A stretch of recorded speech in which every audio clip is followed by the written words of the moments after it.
ఈ యువరాణి ఎక్కడికెళ్తుందో, ఎందుకెళ్తుందో మీకు తెలుసా? ఇంతగా నువ్వు రెడీ అయ్యి ఇదా చేసేది అనొద్దు. నేనైతే రెడీ అయ్యి ఇలా వంటగదిలోకి వెళ్ళడం నాకు చాలా ఇష్టం. నేనేం చేయాలనుకుంటున్నానో చెప్పడం కంటే చూపించడం బెటర్. కొబ్బరి పాలు అండ్ పెసరపప్పు. ఈ 2 కలిపి వంట కాదు.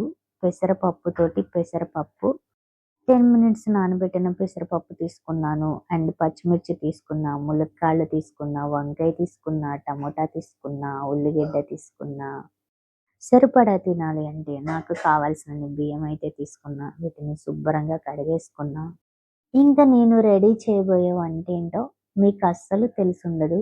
ఈ వంటయితే కొంతమందికి మాత్రమే తెలుసు. నేనైతే ఇప్పుడు వంట చేయడానికి రెడీ చేస్తున్నా. పెసరపప్పయితే ఉడికించడానికైతే అన్నీ రెడీ చేసుకుంటున్నాను. ఉల్లిగడ్డ, మిర్చి, టమోటా, వంకాయ, ములక్కాడ అన్నీ కడిగేసుకున్నాను. ఇలా పెసరపప్పులోనైతే పెసరపప్పు అండ్ ములక్కాడ అయితే వేసేస్తున్నాను. ములక్కాడ కొంచెం లేట్‌గా ఉడుకుతుంది కాబట్టి ముందుగా పెసరపప్పుతో పాటు ములక్కాడ ఏసేసుకున్నాను.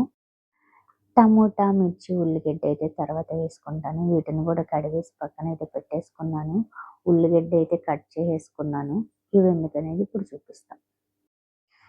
వేడెక్కిన కళాయిలో కొంచెం నెయ్యయితే వేసేసుకున్నాను. నూనెకి బదులుగా నేనైతే నెయ్యి తీసేసుకున్నా. అలా వేసిన నెయ్యి ఇలా అయితే కరిగిపోయింది.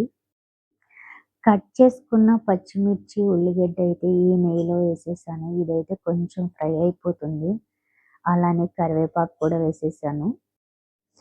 కరివేపాకుతో పాటు జీలకర్ర కూడా వేసేయాలి. ఆ సౌండ్‌కి మనం అలా భయపడాలి. జీలకర్ర వల్ల చాలా టేస్ట్ అయితే వస్తుంది. ఇప్పుడు నేను చేయబోయే స్పెషల్ ఫుడ్ ఏంటనేది క్లియర్‌గా అర్థమైపోయి ఉంటుంది. పచ్చిమిర్చి, ఉల్లిగడ్డ, కరివేపాకు అండ్ జీలకర్ర అయితే ఫ్రై అయిపోయింది. నేనైతే ఇదేంటో అందరికీ అర్థం కాదు కాబట్టి కప్ అంటున్నాను. నేను ఒక కప్పుతో రైస్ అయితే తీసేసుకున్నాను కాబట్టి నేనిప్పుడు వేసే మిల్క్ ఏంటంటే మనకి కొబ్బరి తురుముని చేసిన తర్వాత వచ్చే రసాన్ని మిల్క్‌గా అయితే చేసుకున్నాను. అదే కొబ్బరి పాలు. ఈరోజైతే దేవుడి దగ్గర కొట్టేసిన కొబ్బరికాయలు తీసుకొని దాన్ని రసం చేసేసుకొని అలా పాలైతే రెడీ అయిపోయాయి. ఒక కప్పు బియ్యానికైతే నేను 2 కప్పులు కొబ్బరి పాలైతే తీసేసుకున్నాను. దాంతో పాటు కొంచెం ఉప్పైతే వేసేసాను. అలా కొబ్బరి పాలైతే మరిగిపోయింది. దాన్ని ఎసరంటాం. అలా మరిగిపోయిన ఎసరిని నేనైతే బియ్యం వేయడానికి రెడీగా ఉన్నాను కాబట్టి ఫస్ట్ అయితే ఉప్పు సరిపోయిందా లేదా అని నేనైతే చూసేస్తున్నాను. నాకైతే కరెక్ట్‌గా టేస్ట్ అయితే వచ్చింది. ఇంకా మరిగిపోయిన ఎసరులో బియ్యం వేసేసాను. ఇప్పుడైతే పప్పు చారుకి అంతా రెడీ అయిపోతుంది. దీన్ని కూడా ఉడికించేసాను. వాటితో పాటు ఇవి కూడా వేసేసాను. ఇంకా నాకైతే ఈ గ్యాప్‌లో కొబ్బరి పాలతో చేసిన అన్నం అయితే రెడీ అయిపోయింది. ఈ పండగకి ఇది స్పెషల్. మిర్చిని అయితే ఫ్రై చేసేసుకున్నాము. ఇంకా కొబ్బరి పిప్పుతోనైతే మేము పచ్చడి కూడా చేసేసుకున్నాము. పప్పు అంతా రెడీ అయిపోయింది కాబట్టి దాన్ని తాలింపు అయితే వేసుకోవాలి. 2 ఎండుమిర్చి తీసుకున్నాను. వెల్లుల్లి తీసుకున్నాను. కరివేపాకు వేసేటప్పుడైతే చిటపటలాడాలి ఆ తాలింపు. కొంచెం జీలకర్ర కూడా తీసేసుకున్నాను. ఈ కరివేపాకు నూనెలో వేయగానే టపా టపా అంటుంది. జీలకర్ర అయితే లాస్ట్‌లో వేసుకోవాలి. అది మాడిపోతే టేస్ట్ అంతా మారిపోతుంది. తాలింపంతా రెడీ అయిపోయింది. ఇప్పుడు ఉడికిపోయిన పప్పులోనైతే ఈ తాలింపు వేసేయాలి.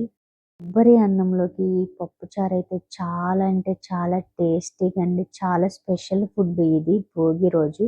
ఒక్కొక్క ఇంట్లో ఒక్కొక్క రకంగా అయితే వండుకుంటారు. ఎవరి ఇష్టం వాళ్ళది. ఈరోజు భోగి రోజు కాబట్టి మా ఇంట్లో ఇదైతే కొబ్బరి పాలు అన్నం అయితే చేసేసాము. అండ్ దాంట్లోకి పప్పు చారు కాబట్టి చాలా అంటే చాలా బాగుంటుంది. ఇంకా రెడీ అయిపోయిన పప్పులోకి అయితే తాలింపు అయితే వేసేసుకున్నాం. ఆ సౌండ్‌కి అయితే నేను కొంచెం భయపడ్డాను. భోగి రోజు మధ్యాహ్నం నా లంచ్ అయితే రెడీ అయిపోయింది. తాలింపు పప్పులో వేసిన వెంటనే మూత పెడితే మంచి వాసన అయితే వస్తుంది. ఇంకా అలా అలా కొంచెం కొత్తిమీర అయితే వేసేసుకున్నాను. నా ఫుడ్ రెడీ అయిపోయింది. మా ఇంట్లో వాళ్ళంతా చాలా హ్యాపీగా అయితే తినేస్తున్నాము. వావ్! చాలా అంటే చాలా టేస్టీగా ఉంది. అండ్ ఈ పచ్చడి కూడా చాలా బావుంది. కొబ్బరి పాలు